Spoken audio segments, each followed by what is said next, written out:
Hello student, welcome to BPSC corner. Friends, आज के इस वीडियो में हम जो है बीपीएससी 4.0 के लिए भूगोल का प्रैक्टिस सेट लगाने जा रहे हैं। फ्रेंड्स, मैं बता दूं आपको कि जो बीपीएससी 4.0 है यह आपका नोटिफिकेशन जल्द ही आने वाला है। आयोग ने भी इसकी जो है सूचना दी है।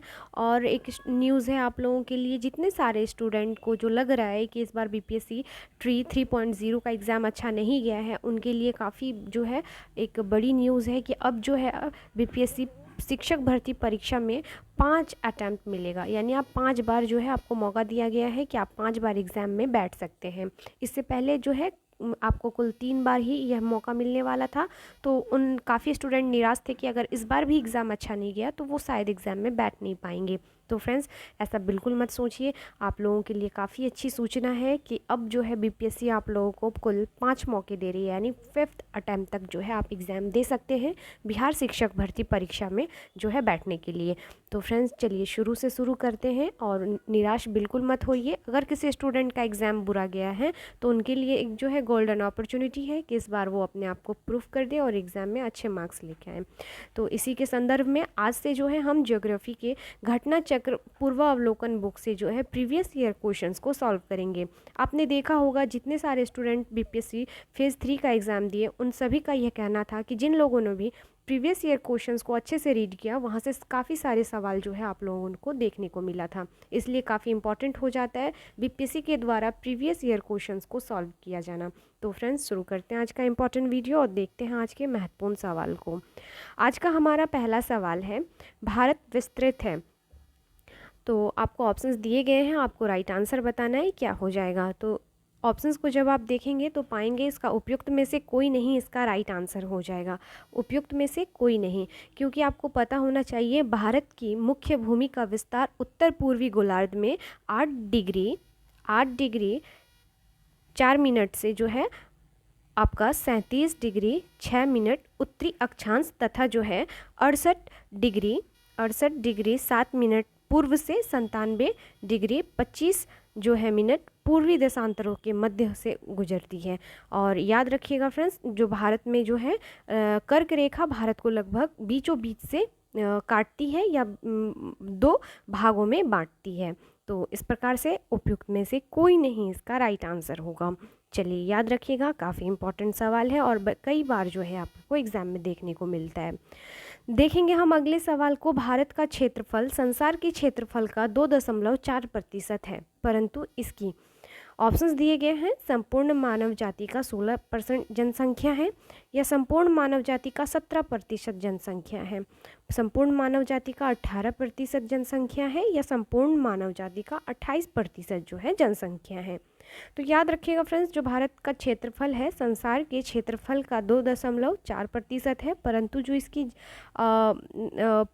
जो इसकी है संपूर्ण मानव जाति का 17% जनसंख्या है।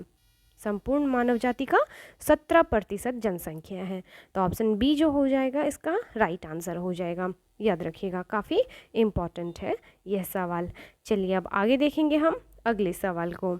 अगला सवाल है आपका, भारतीय प्रमाणिक समय IST एवं ग्रीनविच माध्य समय में अंतर पाया जाता है।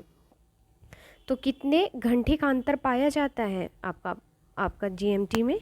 तो फ्रेंड्स याद रखिएगा, काफ़ी कॉमन सा सवाल है, आप सभी को इसका आंसर पता होना चाहिए। जो भारतीय मानक समय है इंडियन स्टैंडर्ड टाइम, यह जो है आपका 82.5 डिग्री पूर्वी देशांतर से लिया जा रहा है, और यह रेखा जो है आपके प्रयागराज मिर्ज़ापुर से होकर गुजरती है। बात कर ले अगर कितने घंटे के, तो फ्रेंड्स 5.5 घंटा जो है यह अंतर पाया जाता है। याद रखना है, यह आगे है, याद रखिएगा। चलिए अब आगे देखते हैं हम अगले सवाल को। अगला सवाल, भारत और चीन के बीच सीमा रेखा को क्या कहा जाता है। चलिए यह भी सवाल मोस्ट बार पूछा जाता है, कई बार पूछा जाता है फ्रेंड्स। तो याद रखिएगा, भारत और चीन के बीच की जो रेखा है इसे हम मैकमोहन रेखा के नाम से जानते हैं। किसके नाम से? मैकमोहन के नाम से। तो ऑप्शन क्या हो जाएगा? ए हो जाएगा इसका राइट आंसर।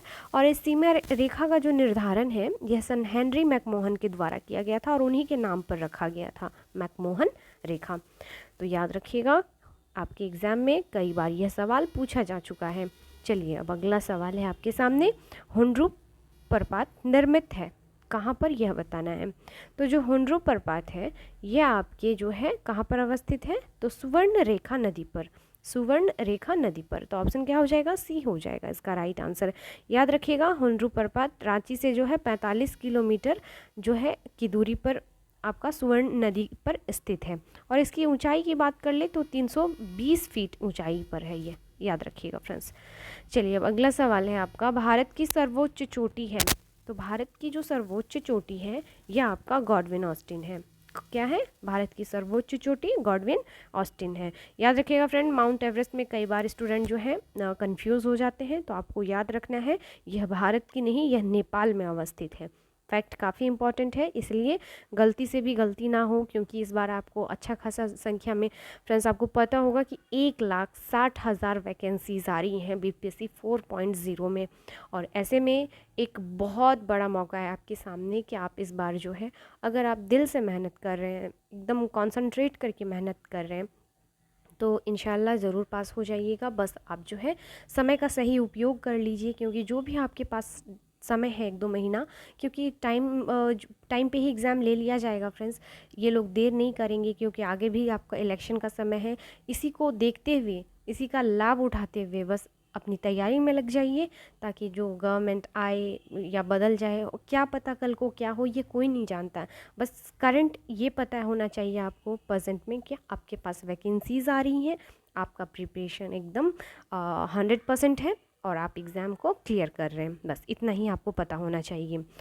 चलिए अब आगे देखेंगे हम अगले सवाल को। सवाल है आपका, हिमालय में हिम रेखा निम्न के बीच होती है। चलिए बताइए, ऑप्शंस देख के आंसर क्या हो जाएगा। तो फ्रेंड्स